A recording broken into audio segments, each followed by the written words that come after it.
সম্মানিত দর্শক ও শ্রোতাবৃন্দ, আসসালামু আলাইকুম। এই মুহূর্তে যে বিষয়টি নিয়ে আপনাদের সামনে আলোচনা করবার জন্যে হাজির হলাম, সেটির শিরোনাম হচ্ছে গ্রামীণ অর্থনীতির দুঃসময়।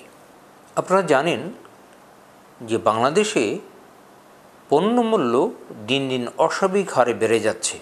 মানুষ তার আয়ের সাথে ব্যয় সমন্বয় করতে পারছে না, বাধ্য হয়ে ব্যাংক থেকে জমানো অর্থ তুলে খরচ করছেন। এই কারণে গত এক বছরে শুধু ব্যাংকিং খাতে গ্রামীণ মানুষের আমানত কমেছে প্রায় 1 লাখ কোটি টাকা, যা শতকরা হিসেবে 21%। শুধু আমানতই কমছে না, ঋণও কমে যাচ্ছে। গত এক বছরে গ্রামে বিনিয়োগ কমেছে প্রায় 44,000 কোটি টাকা, যা শতকরা হিসেবে প্রায় 26%। বিশ্লেষকরা বলছেন, আমানত কমে যাওয়ায় পাশাপাশি ঋণ কমে যাওয়ায় নতুন কর্মসংস্থান সৃষ্টি হচ্ছে না। এতে গ্রামে কাজ না পেয়ে মানুষ ছুটে আসছে দলে দলে শহরের দিকে। বাংলাদেশ ব্যাংকের পরিসংখ্যান থেকে দেখা যায়, টানা এক বছর যাবৎ মূল্যস্ফীতি 9% উপর রয়েছে। যেমন গত বছরের জুনে পয়েন্ট টু পয়েন্ট মূল্যস্ফীতি ছিল 9.74%, আর গত মে মাসে তা বেড়ে হচ্ছে 9.89%। তবে খাদ্য মূল্যস্ফীতি গত মাসে বেড়ে হচ্ছে 10.76%, আগের মাসে এপ্রিলে যেখানে ছিল 10.22%। গ্রামের বেশিরভাগ মানুষ অর্থ ব্যয় করে খাদ্যে, তাই খাদ্যের দাম বেড়ে গেলে গ্রামীণ মানুষের দুর্ভোগ হয়, বেশি হারায়। মানুষের যখন ব্যয়ের চেয়ে আয় বেশি হয়, তখন বর্ধিত অংশ সঞ্চয় করে থাকে। কিন্তু উচ্চ মূল্যস্ফীতির কারণে মানুষ এখন আর সঞ্চয় করতে পারছে না, খরচ কুলোতে না পারে জমানো অর্থ ভেঙে ফেলছে। আর এরই প্রভাব পড়ছে গ্রামীণ অর্থনীতিতে। গ্রামীণ অর্থনীতির বড় অবদান রাখে গ্রামের ক্ষুদ্র মাঝারি বিনিয়োগ থেকে। শ্রমঘন শিল্পের কারণে কর্মসংস্থান বাড়ে, আর কর্মসংস্থান বাড়লে বেড়ে যায় ক্রয় ক্ষমতা। কিন্তু আমানত কমে যাওয়ার সাথে সাথে বিনিয়োগও কমে গেছে, আর বিনিয়োগ কমে যাওয়ার অর্থ হলো গ্রামের কর্মসংস্থান সংকুচিত হয়ে পড়ছে। আর এই কারণে গ্রামে কাজ না পেয়ে মানুষ শহরে ছুটছে দলে দলে। এতে শহরের চাপ বেড়ে যাচ্ছে। দ্রব্যমূল্যের পাশাপাশি আনুষঙ্গিক অন্যান্য সেবার ব্যয় বেড়েছে। গ্যাস থেকে শুরু করে কৃষি উপকরণ এবং পশু পোলট্রি মৎস্য খাদ্যের দাম বেড়েছে। সব মিলিয়ে জীবনযাত্রা, কৃষিসহ সব দিকেই ব্যয় বেড়েছে। এতে মানুষের সঞ্চয়ে হাত দিতে হচ্ছে। এতে গ্রামে ব্যাংকগুলোর আমানত কমে যাচ্ছে। গ্রামীণ শাখাগুলোয় আমানত কমে যাওয়ার বিষয়টি নিয়ে আশঙ্কা প্রকাশ করে একাধিক ব্যাংকের শীর্ষ নির্বাহী জানিয়েছেন, রেমিটেন্স সমৃদ্ধ অঞ্চলগুলোই আমানত কমার প্রবণতা দেখা যাচ্ছে বেশি। রেমিটেন্স বৈধ চ্যানেল এলে সেটির একটা অংশ ব্যাংকের শাখাগুলোই আমানত হিসেবে জমা হয়, কিন্তু হুন্ডির মাধ্যমে এলে সে অর্থ ব্যাংক ফিরতে অনেক সময় লাগে।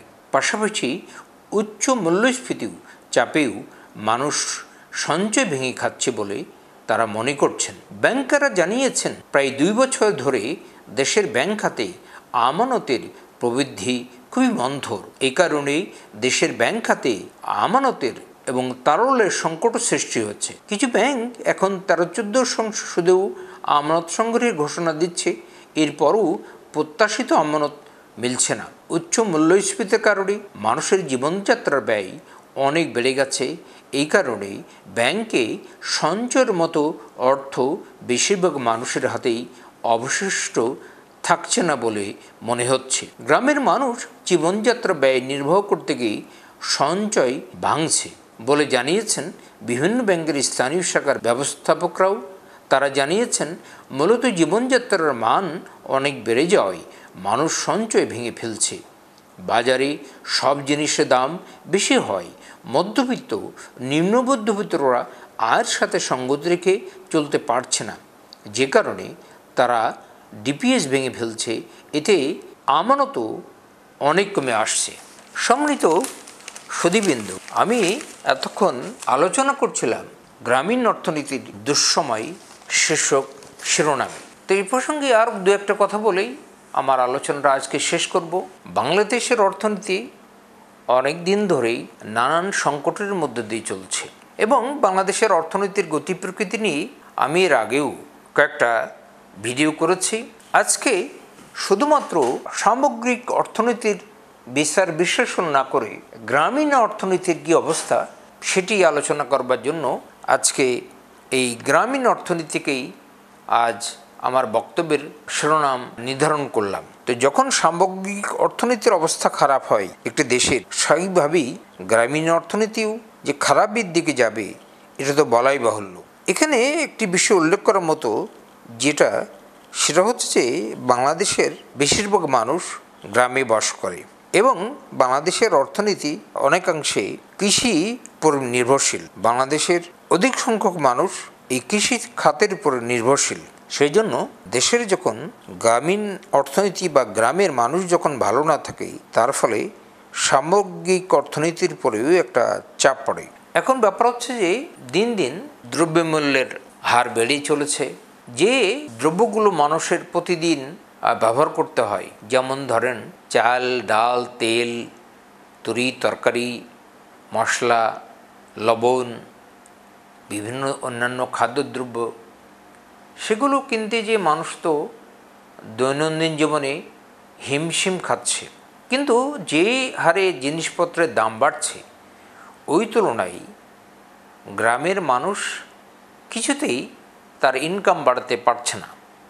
ফলশ্রুতিতে আয় ব্যয়ের একটি ভারসাম্য রাখতে গ্রামের মানুষের খুবই সমস্যা হচ্ছে এবং এর ফলশ্রুতিতে যে সমস্যাটি তৈরি হচ্ছে সেটি হচ্ছে যারা ব্যাংকে যাদের কিছু টাকা ছিল তারাও এই ব্যাংকের আমানত ভেঙে ভেঙে তারা খাচ্ছে, যার ফলশ্রুতি হচ্ছে কি ব্যাংকগুলোর যে গ্রামীণ এলাকায় শাখা আছে সেই শাখায় তারল্যের সংকট তৈরি হচ্ছে এবং এই তারল্য সংকটের কারণে এই সামগ্রিক অর্থনীতির পরেও এর একটা খারাপ প্রভাব পড়ছে এবং এই পরিস্থিতির ভিতর দিয়ে কবে যে আমরা বেরিয়ে আসতে পারবো সেটি এই মুহূর্তে বলা কঠিন। তবে বাংলাদেশের অর্থনীতির যে এই মুহূর্তে খুব ধীর গতি, সেটাকে যদি ভালো অবস্থায় নিয়ে যেতে হয় তাহলে আমাদের ব্যাংক খাতে যে চুরি ডাকাতি, ঋণখেলাপিদের দূরত্ব এবং নানান ধরনের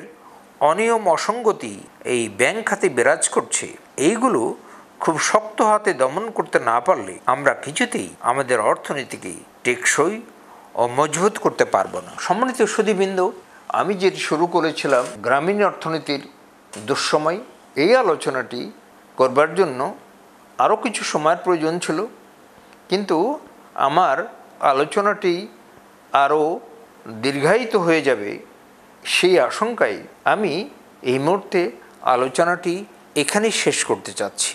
আমার সাথে থাকবার জন্য আপনাদেরকে সবাইকে ধন্যবাদ জানিয়ে বক্তব্যটি এখানেই শেষ করছি। আল্লাহ হাফিজ।